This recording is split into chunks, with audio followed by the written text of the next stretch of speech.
ini menolak awalnya menolak. Nggak pakai muntah kan kalau cerita. Nama saya Ari ya. Saya sebenarnya ikut tuh karena terpaksa. Ini juga oleh yang namanya Rudi Tarigan. Rudi ini yang menjebak saya.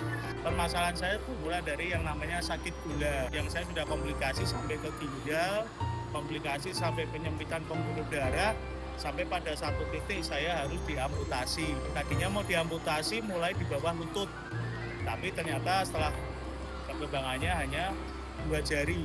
2 jari itu bukan diamputasi karena tindakan medis yang harus dilakukan, tapi karena copot sendiri jari saya.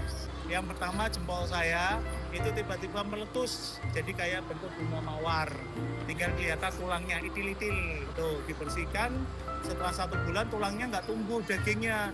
Kalau pernah lihat yang namanya ranting bakar warna hitam, ya seperti itulah ternyata tulang saya yang harusnya gede, jadi sekecil itu. Yang kedua adalah tulang jari saya yang kedua ini. Pada saat saya ikut lomba nyanyi gereja, waktu festival maju di panggung, kok tiba-tiba kaki saya tuh rasa sempit, sepatu saya sempit. Ternyata setelah di ronsen, jari saya tuh udah lepas, tulang di dalam jari saya itu udah hancur. Jadi sudah tidak nyambung dengan telapak kaki. Makanya saya dioperasi dan vonis dokter memang sangat kejam. Mas, kamu harus bed rest minimal setahun, tidak boleh turun dari tempat tidur. Yang kedua, saya tanya, kapan saya sembuh dok? Tahu, memang saya ngerti. Dokter itu bilang seperti itu. Ada pasien saya yang paling cepat itu 6 bulan. Sembuh dok? Enggak, baru bisa turun dari tempat tidur. Kalau sembuh mah elah ya. 6 bulan paling kamu baru bisa merasakan kakimu lagi. Dan memang terbukti ya. Akhirnya yang saya biasanya ngantar sekolah anak-anak itu saya menghilang dari peredaran. Saya betul-betul bed rest itu di tempat tidur sampai kepala saya itu botak, rambut tinggal separuh, kaki saya besar sebelah dan ukuran badan saya udah deh habis, bener-bener tinggal tulang doang. Dan saya bener-bener nggak bisa jalan. Kalau saya mau kemana-mana, kamar saya di lantai 2. Saya naik turun tangga, itu nggak jalan.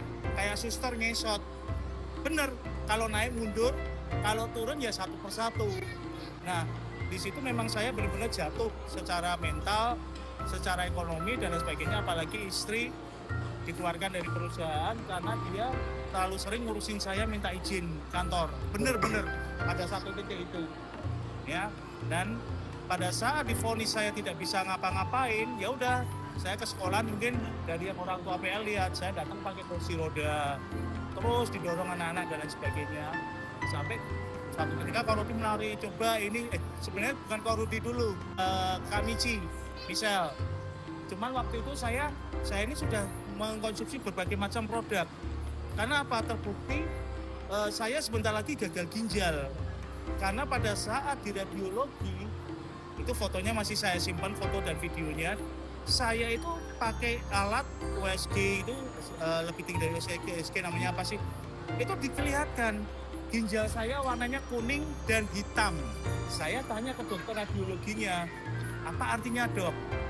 Nah, yang kuning ini, kamu terlalu banyak konsumsi obat penghilang nyeri, obat penghilang rasa bengkak, obat penghilang inflamasi. Obat ini semua yang warna kuning. Kamu pasti minum kayak penghilang nyeri itu apa namanya? Konstan, Panadol, dol yang lainnya itu ternyata terbukti itu. Nah terus yang hitam ini apa dok? Ya kamu makanan konsumsi herbal kan? Dibilang gitu. Kok bisa tahu dok? Ini yang warna hitam dan hijau ini adalah residu dari herbal. Kamu minum apa aja? Ya rendeman jati Cina lah, rendeman kayu apalah dan lain sebagainya. Nah, kenapa kamu konsumsi seperti itu? Karena menurut saya takut obat. Saya takut obat gitu loh. Karena ayah saya itu gagal ginjal sampai akhirnya meninggal karena obat. Nah ternyata dengan minum herbal itu tidak bisa disaring oleh ginjal. Sama sekali tidak bisa, dan ini residunya. Terus dibilang begini, apakah kamu sembuh dengan minum herbal? Enggak. Toh nyatanya tetap kena gula. Tapi saya komplain. Dok, saya ini terkenal sebagai orang yang suka menghabiskan air galon istilahnya. Saya kalau minum air putih itu bisa berapa liter banyak. Nah inilah kenapa kamu sebentar lagi harus cuci darah. Saya sudah divonis loh. Karena fungsi kreatin dan fungsi ginjalmu itu, kalau orang normal mas, kamu harusnya sudah beberapa tahun yang lalu cuci darah. Tapi karena ternyata kamu tuh antibodinya, daya tahan tubuhmu itu setelah dites, diuji di lab itu 10 kali manusia normal. Jadi kamu nggak kerasa fungsi ginjalmu itu tinggal separuh. Dok, saya kan minum banyak. Katanya kalau mau menghindari ginjal harus minum banyak. Nah, inilah salah kaprahnya orang Indonesia. Saya dikasih tahu itu. Kenapa? Berprinsip orang minum banyak itu kena aman dari ginjal. Pertanyaannya, kamu tahu yang namanya sapi gelonggong? Kenapa dia sampai mati akhirnya? Karena ginjalnya nggak kuat, pecah dikasih air begitu banyak. Nah, terus dok, kalau saya nanti setelah cuci darah, bagaimana dok saya untuk cuci darah ini? Saya boleh minum nggak? Oh, kebetulan ada sebelah saya pasien yang sudah cuci darah pakai mesin di tubuh. Dipanggil bapak itu, bapak sini, bapak udah cuci darah kan? Ya. Penyebabnya apa? Gula. Bagaimana bapak minum? Saya satu hari cuma boleh minum air 330 mili satu hari, aqua kecil. Nah, cara minumnya gimana? Ditetes. Karena kalau begitu sudah harus cuci darah, ternyata tidak boleh banyak konsumsi air putih atau apapun itu, cairan itu harus sedikit. Enggak, saya tambah down nih. Nah, singkat cerita sampai pada satu titik, karena saya merasa bahwa saya harus sembuh, saya cari apa sih harus gimana. Obat saya takut, dental saya nggak bisa. Nah, terus apa? Tidur di rumah, kepala semakin rontok rambut. Nah, pada saat itu saya sebenarnya dapat tawaran untuk konsumsi dulu itu suba, karena diberitahukan oleh generasi sosial, tapi saya nggak percaya. Tadi kan dibilang kalau mau kan harus percaya. Saya nggak percaya. Sampai pada satu titik di bulan Agustus kemarin, saya dirilis oleh perusahaan karena dianggap tidak layak untuk bekerja dengan kondisi fisik seperti saya. Benar-benar dirilis. Tawarannya kamu PHK atau mengundurkan diri. Kalau kamu PHK dapat pesangon tetapi tidak mendapat surat rekomendasi bekerja dengan baik.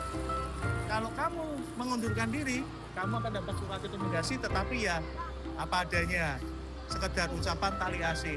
Saya ke dokter, dok ini gimana caranya untuk sembuh? Nah, kemudian saya mencoba mulai konsumsi bauco. Waktu itu saya cuma beli dulu. Saya masih ingat itu. Saya coba beli itu. Di minggu ketiga Agustus saya operasi lagi ternyata. Karena jaringan yang tumbuh itu ternyata mendesak tulang saya. Jadi kaki saya tuh membengkak. Pada saat di ronsen, dokter kaget. Mas, ini jaringan kenapa keluar lagi? Loh, maksudnya gimana dok? Kan udah diputus. Iya, harusnya sudah selesai. Ini tumbuh lagi jaringan baru. Ya jaringan ini bukan jaringan otot loh, jaringan tulang. Ini tumbuh. Akhirnya dibelah lagi di sini. Dikikir lagi. Saya lihat sampai dikikir. Udah lama nggak usah saya bius, saya nyerah deh mas, kamu terserah deh. Karena saya suntik 8 kali, jarum saya sampai bengkok mas. Kamu harusnya tuh udah pingsan, udah terserah kamu apa. Saya dioperasi, sadar kondisi sambil dengerin musik Bon Jovi di rumah sakit Fatmawati. Dok, kenapa kok gini? Habis kamu sedikit-sedikit ngintip. Dioperasi saya. Terus diambil. Nah, saya tanya ke dokter, dok kapan saya kontrol? Saya sudah mulai konsumsi suba. 3 minggu lagi mas. Waduh dok, saya mau nemenin anak-anak saya ke Bali. Karena ada lomba cheerleader di Bali di mid 2 September. Jadi minggu ketiga Agustus saya operasi lagi, saya harus kontrol mid 2 September. Gini aja deh mas, kamu kembali lagi ke saya mid 2 September. Kalau kamu memang bisa sembuh, berangkat, terserah kamu. Lalu dokternya bilang, tapi saya nggak yakin sih. Dokter bilang seperti itu, saya nggak yakin. Karena pasien saya seperti kamu itu kemarin 3 bulan dia baru buka jahitan. Jahitan 1 dari 6. Saya jahitannya 9. Minggu ke-2 September udah pada pesen tiket mau berangkat lomba cheer. Saya kontrol di hari Senin, saya ingat. Hari Senin. Dokter, kenapa dok? Ini kamu yakin nih kayak gini nih? Kenapa dok? Mana hasil labnya? Dilihat ginjal saya. Tambah deg-degan dong. Kenapa dok? Gimana caranya kok kamu bisa seperti ini? Kenapa dok? Pertahankan mas. Kondisi ginjal udah aman, kreatinmu aman. Udah kamu konsumsi apa? Wah mas kok bisa kayak gini? Ya benar, pas yang kedua jahitan saya benar semua buka. Minggu ke-2 September. Dok, terus gimana ini? Ya sudah, kamu pulang. Kapan saya kontrol lagi dok? Memang harus kontrol ya mas? Kamu mau kontrol kapan? 2 tahun lagi aja ya mas ya? Atau setahun? Atau 6 bulan? Terserah kamu deh mau kontrol kapan deh. Betul. Saya Senin itu pulang, Selasa pesen tiket, Rabu berangkat ke Bali. Dan saya lepas klub dan lain sebagainya. Sehari saya cuman 1 subah, 1 unsur. Memang kalau di menyarankan saya lebih banyak supaya mempercepat metabolisme. Tapi saya pikir ya orang satu aja 3 minggu yang harusnya 6 bulan saya ini, karena awal saya minum itu terus terang, wah kamar mandi itu teman akrab saya. Betul. Pulang kuras ya detox sih. Kamar mandi, ganti kaos sering karena berkeringat seperti itu. Nah, sampai pada kemarin saya kembali lagi ke dokter ngecek berat badan saya naik, dan puji Tuhan saya mulai akhir November kemarin, awal November itu saya sudah bisa yang namanya mulai fitness. Dari tadinya nggak bisa, memang saya masih harus terapi. Nah dari situ ternyata banyak yang menyaksikan saya salah satunya Nio ini adalah teman gereja saya yang bilang, Pak dulu kan pakai kursi roda Pak, sekarang kenapa bisa begini Pak? Dan ternyata banyak yang memperhatikan saya, kayak mungkin Kak Farah juga pernah lihat ibu-ibu yang di Mall Point Square. Bener loh, itu lihat saya dipanggil, dia jualan kacamata sama jualan baju gamis. Pak, Bapak itu kan dulu yang pakai kursi roda didorong anak-anak kan Pak ya? Iya, waktu itu, dan mereka tertarik. Kemarin mereka memang mau join, tapi ada kendala finansial, terus karena mereka seperti itu. Tetapi kemarin mereka menghitung, ternyata Pak kalau benar diseriusi ya Pak ya, 1 bulan itu lebih gede dari gaji saya di toko Pak. Apa saya resign aja ya Pak ya? Atau saya ngajak bos saya ya Pak? Oh jangan, kamu ngajak bos kamu dulu, kamu nanti bisa kamu dulu berkembang. Ya jadi intinya dengan produk ini, saya memang sekarang ini saya memang bernasar, Tuhan kalau saya sembuh, ada 2 hal yang akan saya lakukan. Jujur, saya akan lebih melayani, terutama melayani di gereja. Yang kedua, saya akan berbagi manfaat ini ke saudara-saudara.